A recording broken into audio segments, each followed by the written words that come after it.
Breaking news, giving you a live look. We're going to give you a live look in just a moment of a shooting. It happened this evening. Multiple gunshot victims specifically. This is you're getting a live look at Windsor Hollow near Walsham Road, where you see multiple units there. It's the Bexar County Sheriff's Office that's investigating. This is on the northeast side. We're told that Bexar County Sheriff Javier Salazar is near that scene providing updates right now. In a few minutes, our Avery Everett is going to join us. She is at the scene now, gathering information for us about a shooting where multiple injuries were reported this evening. So let's hold on to that. We'll get back to that in just a few minutes. But now we're going to go here, and that is severe and ongoing. That is how a San Antonio councilwoman describes the loose dog situation around the city, and her colleagues agree with her. The Night Team's John Paul Barajas shows us what leaders now want to do about the problem. It was February of last year when 81-year-old Ramon Najera was attacked and killed by 3 loose dogs. Video of the attack was so gruesome, we're only showing you a few clips. It's on us as pet owners to make our neighbors and our others and our citizens a safe environment to walk about in our community. Today, Ramon's son Raymond stood alongside another dog attack victim, Max de los Santos, who says a dog attacked him so severely he had both of his legs amputated. And that was just a few months after Najera's dad died. If they want animals, there's fences and there's locks for the fences. If they want animals, keep them in their yard, locked up, but don't let them loose. Both families are bonded through their trauma and now looking for change. They support District 7 City Councilwoman Marina Alderete Gavito's push for new policies. We have a loose, dangerous dog crisis in San Antonio, and so we needed to address it. Alderete Gavito explains that in 2019, an animal care services study documented that there were 34,000 loose dogs around the Alamo City at any given time. Of those, about 87 to 96% had owners. Hit them in the checkbook. The city needs to make them accountable. Hit them where it hurts so they'll think twice. And that's exactly what the councilwoman wants. Steeper fines for people with dogs that repeatedly get loose. She recommends people be fined $500 for a second offense, and after that, a minimum $750 fine. Alderete Gavito also wants ACS to spay and neuter dogs found roaming off their property before they return them to their owner, and the surgery would be at the cost of the owner. Lastly, the councilwoman wants people who report dangerous dogs to be able to remain anonymous. You have a dangerous animal that can bite, that's aggressive, you're going to get, something that might come back on and bite you. Good afternoon, everybody. Alderete Gavito submitted her proposal last week, now to likely make its way to a committee agenda where council members should discuss the measure within 60 days. Now, the councilwoman also says she has been working with ACS throughout her push for new policies. Meanwhile, the ACS director is stepping down this June, and some organizations have strong feelings about who they want to fill that seat. An external candidate right now, we don't see that someone internal from ACS is actually going to make the change needed. So we're really looking for somebody that has a fresh set of eyes. We asked ACS about the director position. They said the recruitment process is ongoing. Stefania? All right, JP, thank you for that update. Now we want to show you this. Do you remember that video? Let's wait for it. Yep. We showed that to you almost 4 months ago. San Antonio police have arrested the person they believe did that, pulled an elderly man down a moving escalator at North Star Mall. That was on January 27th. Investigators say that a woman and the victim got into an argument inside of a dressing room at a store in the mall. SAPD says that led to a man yanking the 81-year-old victim down the escalator. It was all captured on camera. Now, San Antonio police say that is the suspect that you see in the video pulling the man, 31-year-old Damon Garcia, being charged with serious bodily injury to the elderly. Right now, police say that he's being held in the Travis County Jail and he's waiting to be extradited to Bexar County. A San Antonio man says that he still has a bullet in his leg from the Market Square Fiesta shooting. Now, if this is the first that you're hearing about it, you're not alone, because last month, San Antonio police said that 2 men were killed and 4 bystanders were hit. And this afternoon, San Antonio police finally confirmed that it was 5 people who were hurt in that shooting.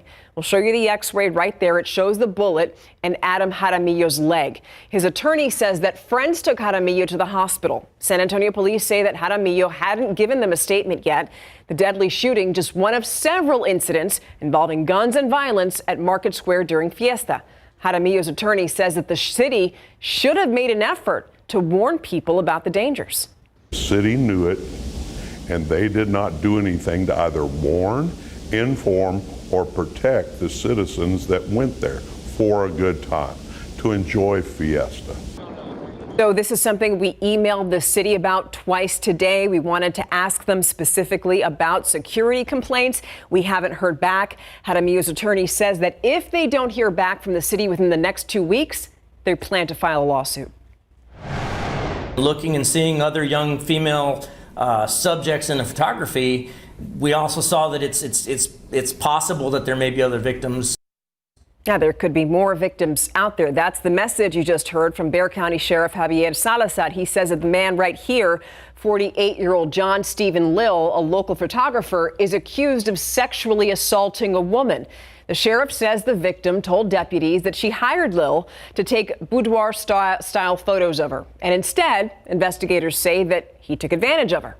Deputies arrested him and say that he confessed to giving her alcohol before having sex. Of course, obviously, he's claiming that it was a consensual nature. The victim states otherwise. While investigators believe that photography session was supposed to be a side job for Lill, we also found out that he was staff. He was on staff as a photographer at USAA. The sheriff's office wants to know if you or someone you know has been a victim of his, and if so, they want you to call the number on your screen. It's 210-335-6000. So all 3 people allegedly involved in an armored truck robbery now in jail. That's according to SAPD. Police are saying that Glenn McGarity, Anil Tedder, and Deontay Robertson are accused of holding the driver of that gun or of that truck at gunpoint while stealing money inside. Now, this happened around 1 o'clock yesterday afternoon on Walsham Road on the northeast side. All 3 are charged with federal aggravated robbery. Now, the Bureau of Alcohol, Tobacco, Firearms, and Explosives is handling that investigation.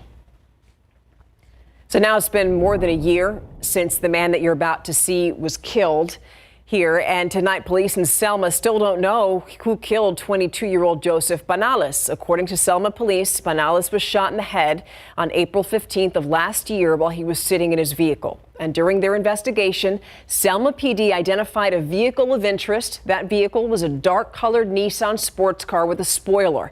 They say the car was near the crime scene that night. If you know anything that could help police solve this crime, call Crime Stoppers. The number is 210-224-STOP.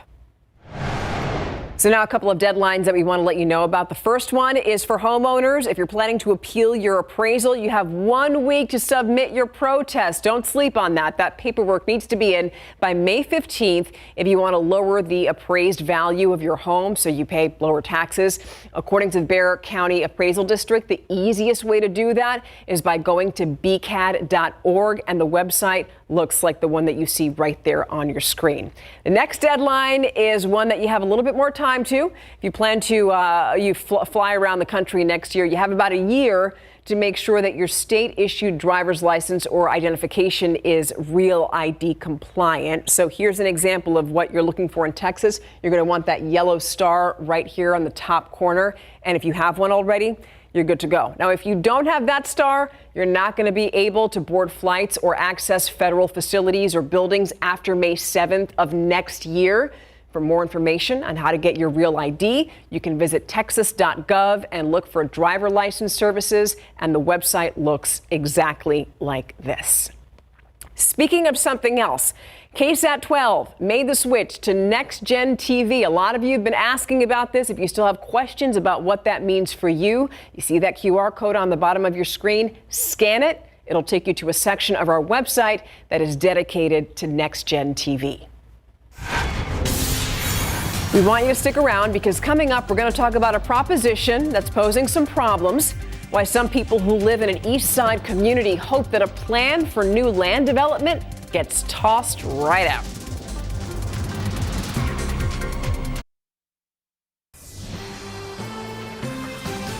Tonight, there's a strong plea from the Paloma neighborhood. The area, which is located off I-10 and 1604, could soon have land nearby rezoned for a trucking company. Now, here's the thing. Some neighbors say they want that proposal thrown right out. The Night Team's Avery Everett went to the Planning Commission meeting today and tells us how the rezoning conversation has now been tabled. As the city expands, more conversations are coming about the future of this field on the east side. They shouldn't make money at a community's expense. The land is located off I-10 and 1604, and it's nestled next to the Paloma neighborhood in San Antonio. Its owner is Doggett Freightliner Properties, a semi-truck dealership. They have multiple locations, and the closest one is in Converse. But the city of San Antonio says this application is a plan amendment and a voluntary annexation for a proposed development.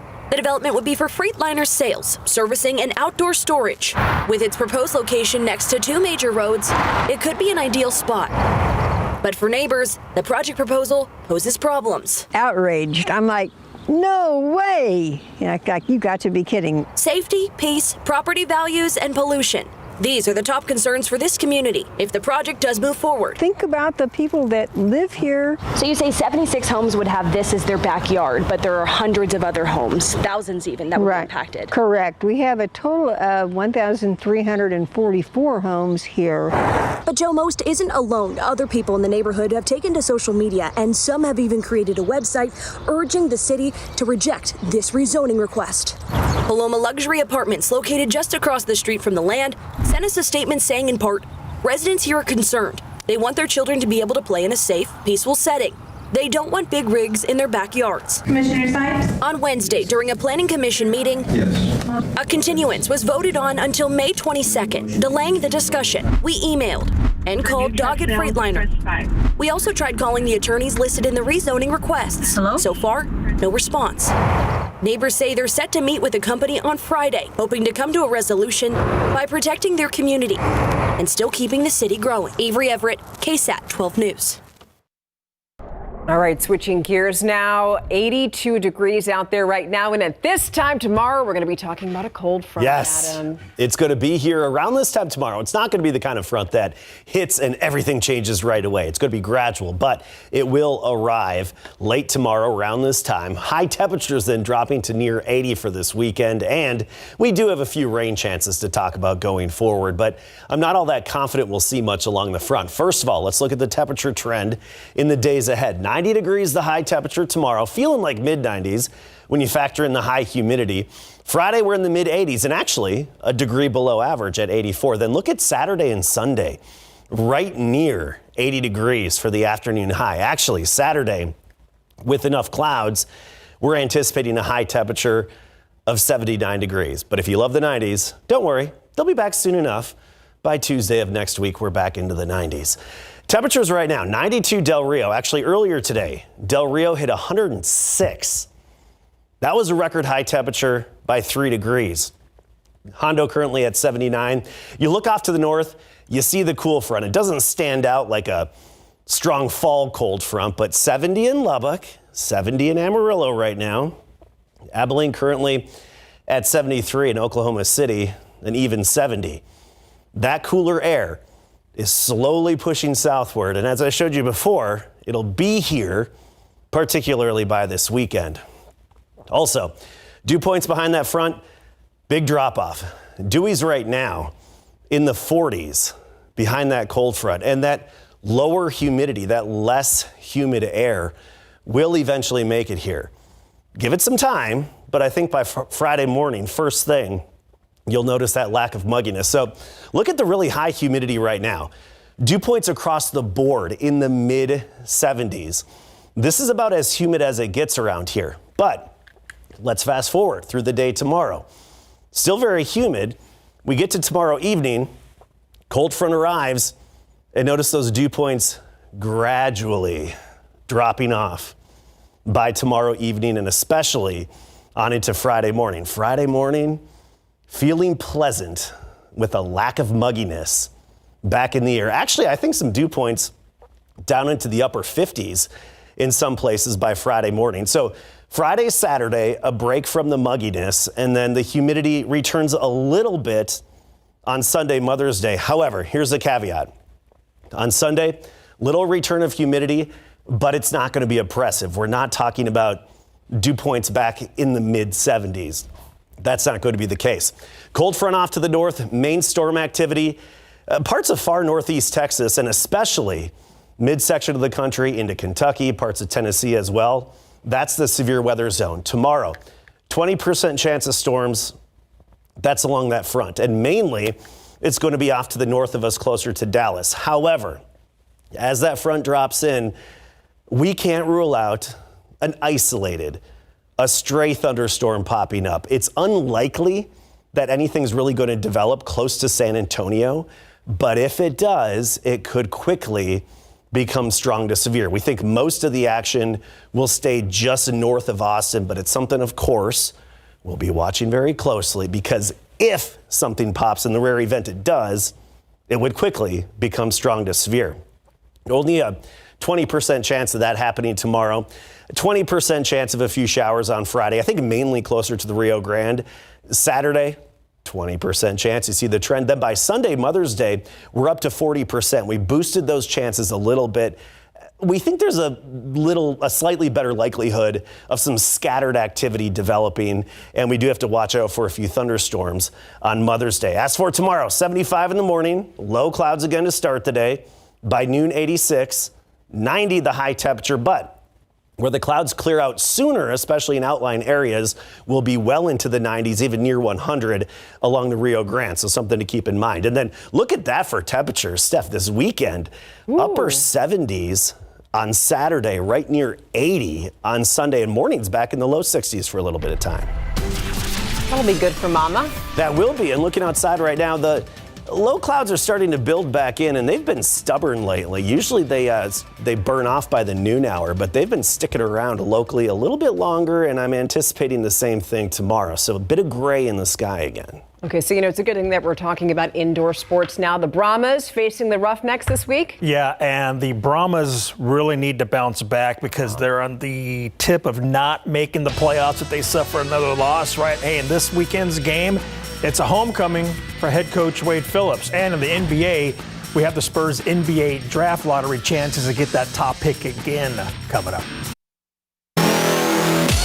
Denver Nuggets center Nikola Jokic was named the 2023-24 NBA Most Valuable Player, beating out Thunder star guard Shai Gilgeous-Alexander, who finished second, and the Mavs' Luka Doncic, who came in third. This marks the Joker's third NBA MVP, tying him with Moses Malone, Magic Johnson, and Larry Bird. He's the ninth player to win 3 more MVPs. Kareem Abdul-Jabbar leads the way with 6. In the NBA tonight, Eastern Conference semis, the Knicks beat the Pacers 130-121, and they lead that series 2-0. The NBA Draft Lottery is this Sunday at 3 p.m. live here on KSAT 12. It's been almost 1 year now since the ping pong balls fell in the Spurs' favor, with the winning combo of 14, 5, 8, and 2, allowing them to pick Victor Wembanyama number 1 overall. The Spurs' third overall number 1 pick, along with David Robinson and Tim Duncan. The Spurs' odds are not as good this season to get the top pick, but they still have a double-digit chance. So here are those chances for you. Detroit is number 1 at 14%. Washington has the exact same percentage. Number 3 is Charlotte at 13.3. There's Portland at number 4. And check out the Spurs' 5th best odds at 10.5%. The San Antonio Brahmas are coming off a tough loss against the D.C. Defenders, but they were all smiles at practice today, refocused on their next opponent. The Brahmas are heading to Houston to take on head coach Wade Phillips' former team, the Houston Roughnecks. Bernie High alum and starting quarterback Quentin Dormady will look to keep the Brahmas in the hunt for the playoffs, and Dormady and Coach Phillips gave their takes on how special this upcoming game in Houston is going to be.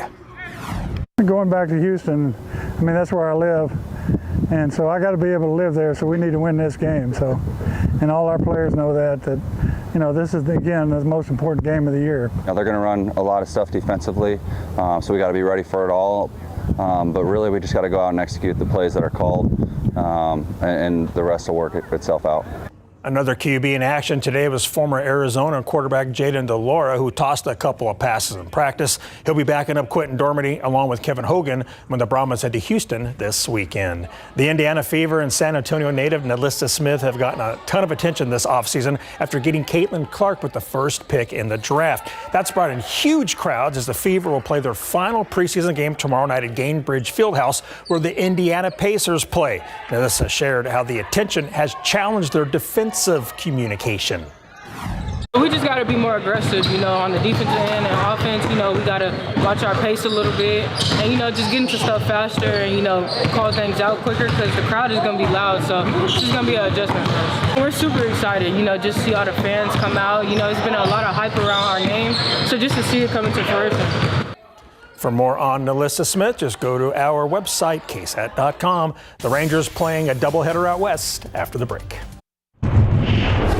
Rangers at the A's for a double dip today. Oakland won game 1 9-4. Game 2 now, top of the third. Bases loaded for Jonah Heim, and he hits it right back up the middle between two defenders. Good for a 2-run single as Texas takes the lead for good 3-2, and the Rangers win game 2 12-11, nearly blowing a 5-run lead in the ninth. Astros at the Yankees, and Houston continues to struggle. Bottom of the third, Yankees leading 3-1 when Aaron Judge adds to that lead with a solo shot to right center field. So Soto, Judge, and Stanton all homered in the same game for the first time, and the Pinstripes win 9-4, handing Houston its 4th straight loss. In Texas League action, the Mission shut out the Rough Riders tonight 7-0. And on the pitch, SAFC lost on the road, taking on the Indy 11 tonight in the U.S. Open Cup round of 32. Indy 11 wins 2-0, eliminating SAFC from the U.S. Open Cup. All right, thank you so much, Larry. Now, in a few minutes, we're going to go back out to breaking news where there was a shooting. We're hearing that children might have been the victims of the shooting on the northeast side. Our Avery Everett is on the scene, and we'll see you on the other side of this break. We're going to go back to breaking news where we are learning that several children are among the multiple gunshot victims who were shot this evening. It happened on Windsor Hollow near Walsham Road. That's on the northeast side. Our friend Avery Everett is live on the scene now to give us an update. Avery, you just spoke with the sheriff. What's he saying? Well, Stephanie, those 5 people are all in critical condition at the hospital right now. But based on what Sheriff Javier Salazar had to say, by the looks of the home that was shot into, he said this could have very well been deadly. So let's talk about those 5 victims right now. 2 adults, likely in their 20s and 30s, and the other 3 were children under the age of 10. The youngest was a female. She is only 4 years old. We need to also talk about that they've been taken to the hospital in that serious condition, and how this all happened. So we are here off of Walsham Drive on the northeast side. We know that we have limited details right now. BCSO says they believe a gray car with 2 suspects inside of it drove down this street. So you can take a look right now of this street. We are told that they got out of the home, fired 20 to 25 rounds from a long rifle, and he actually described the house looking almost like Swiss cheese because of the number of bullets fired into that house. We haven't been able to get a closer look. We're staged right here with the rest of the media in a safer spot closer to the Calabria Meat Market here. But we also need to talk about that the sheriff says that they're investigating and canvassing the neighborhood. He says he does believe that this was a targeted incident and that this was not a random shooting. As we learn more, we'll let you know on KSAT.com, but we also don't know at this time any other information about those suspects. Wow. Could you tell us again about the victims? You said that there were 2 adults, 3 kids under the age of 10. The condition of the children? Well, right now, we don't know. Everyone is under critical condition. That's the most we know. And Stephanie, just so I can let you know, we are starting to hear noises that might be gunshots. So we are going to step off here as we learn more. We are going to update you on the website. Okay. Stay safe, Avery. Thank you for that live report. All right. We can come back here to the studio, make sure that our crew there stays safe. Thank you so much for watching, and we'll give you an update on this on GMSA and also on our website, KSAT.com.